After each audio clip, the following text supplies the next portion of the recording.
Estamos en el cementerio del Poblenou ante la tumba de Tórtola Valencia y de su hija adoptiva. Tórtola Valencia fue una de las grandes divas de los primeros 30 años del siglo XX. Coreógrafa, danzarina, con fama de femme fatale, cosmopolita, extravagante, snob, misteriosa, culta y seductora con aires de diva excéntrica, muy independiente y una verdadera feminista avant la lettre. Tórtola Valencia hizo realidad una frase de Eugenie Dors: para salvarse del olvido hay que crear una leyenda. Esta es su historia.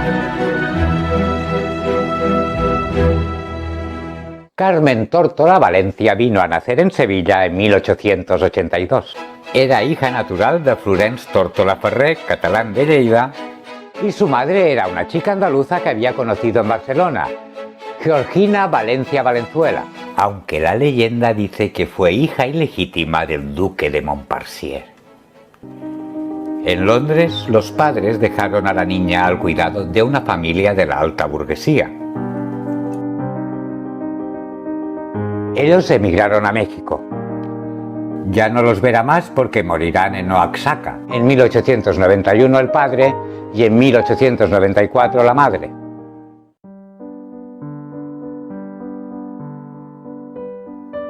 Gracias a su familia de acogida, pudo desarrollar sus cualidades.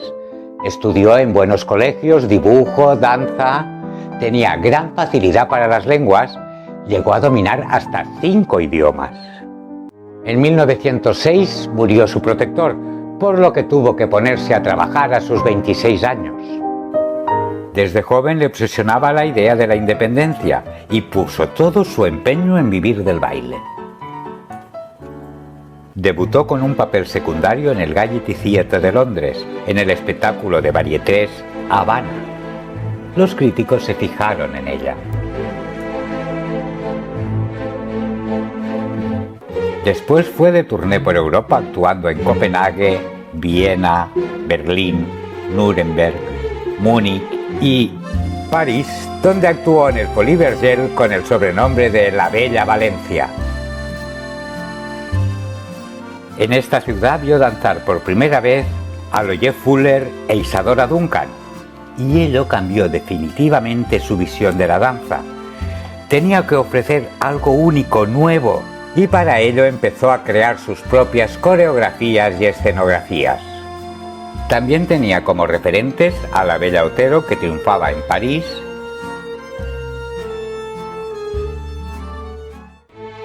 a los innovadores ballet rusos de Diaghilev, con Nijinsky, que acababa de debutar en Moscú, Ana Paulova,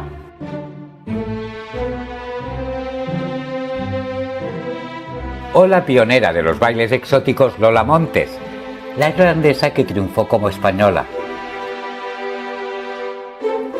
Muchos comparaban a Tórtola Valencia con Mata Hari, la danzarina de los bailes exóticos que acabó fusilada por espía. En 1909 sufrió un grave accidente teniendo que mantener reposo durante algunos meses. Carmen aprovechó ese tiempo para documentarse sobre las danzas exóticas y el folclore mundial. En París ya era toda una figura cuando el príncipe bávaro Francisco José se fijó en ella invitándole a unas vacaciones en Lucerna. Todo apuntaba a que había encontrado a su príncipe azul, como le había ocurrido a Anita Delgado, una bailarina de la que se había enamorado el Maharajá de Calcuta y ahora vivía una vida de ensueño en la India.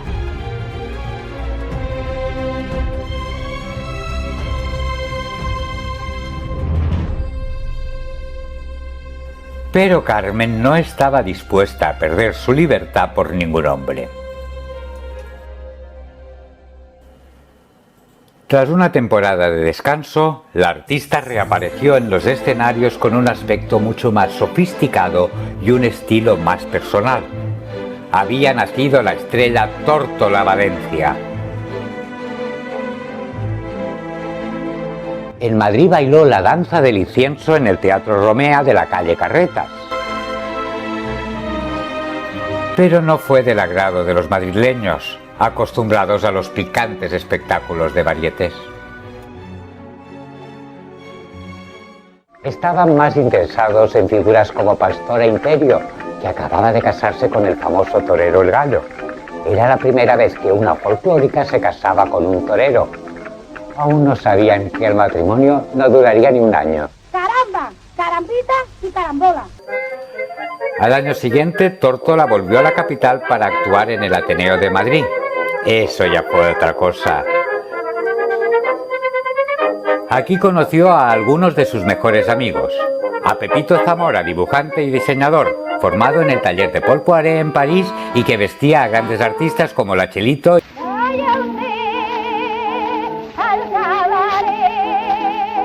pues a Concha Piquer. Escúchame, marinero, y dime, ¿qué sabes de él? Y sobre todo al marqués Antonio de Hoyos y Vinent, un escritor extravagante, anarquista, homosexual. Era la compañía ideal para acallar las bocas que chismorreaban acerca de su sexualidad.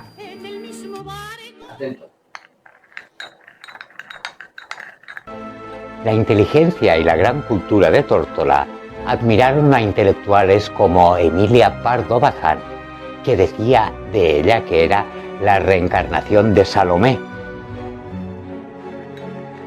Jacinto Benavente, Valle Inclán, Eugeni d'Ors. Pío Baroja decía que tenía un andar felino. Y Rubén Darío la bautizó como la bailarina de los pies desnudos.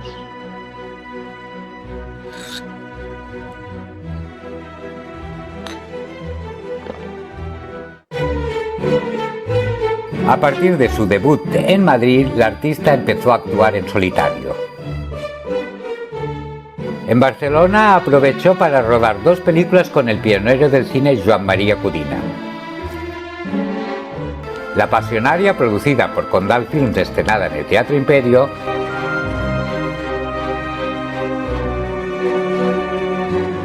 y Pacto de Lágrimas, un drama estrenado en el Cine Dorado el 22 de noviembre de 1915. Y presentó su espectáculo Danza Gitana con vestuario de Zuloaga y música de Enrique Granados en el Liceo, en un homenaje a María Barrientos. Al final de la función fue agasajada en el Café-Restaurante Royal junto a la Rambla por la élite intelectual barcelonesa. En los postres cantó su amiga Raquel Meyer, para la prensa su rival.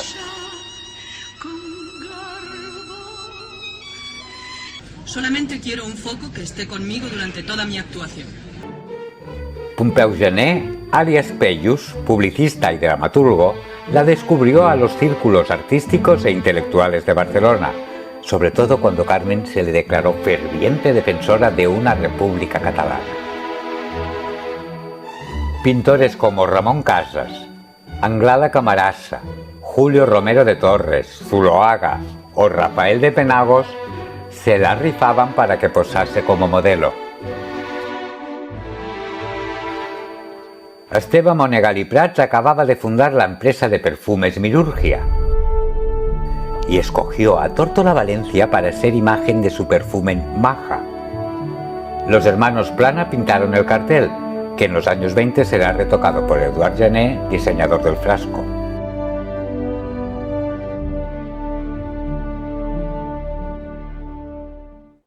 Pronto será famosísima en toda América. Llegó a Nueva York en el vapor Alfonso XII. Su debut en el Century Theatre fue un clamoroso éxito.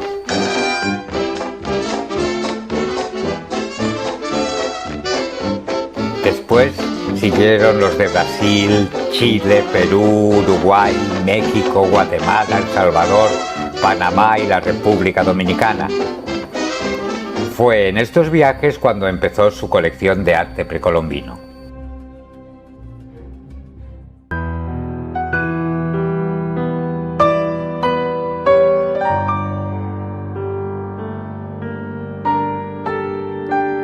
Se retiró del espectáculo el 15 de marzo de 1930 en Guayaquil, Ecuador, en su mejor momento.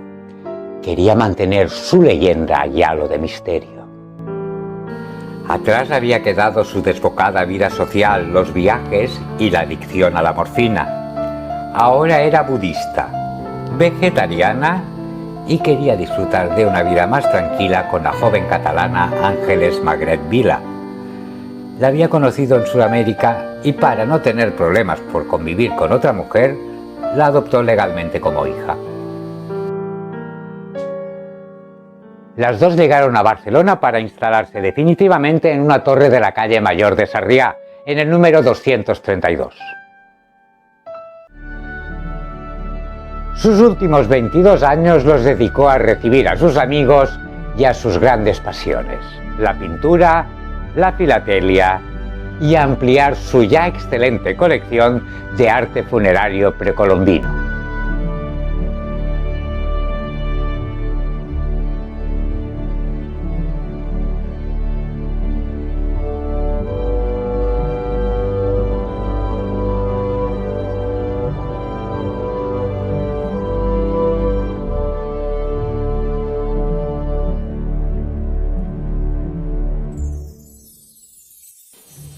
La que fuera considerada antaño una de las mujeres más bellas del mundo, murió olvidada de un ataque al corazón en los brazos de su amada Angelita, su fiel amante, compañera, secretaria y para el mundo su hija.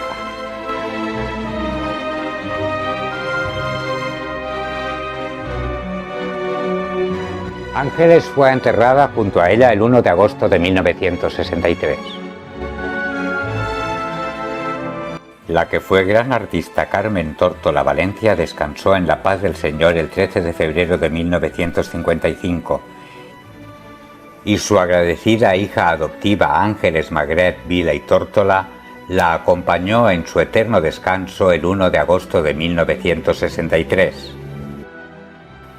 A Tórtola se le dedicó una pequeña plaza en el barrio de Sarriá.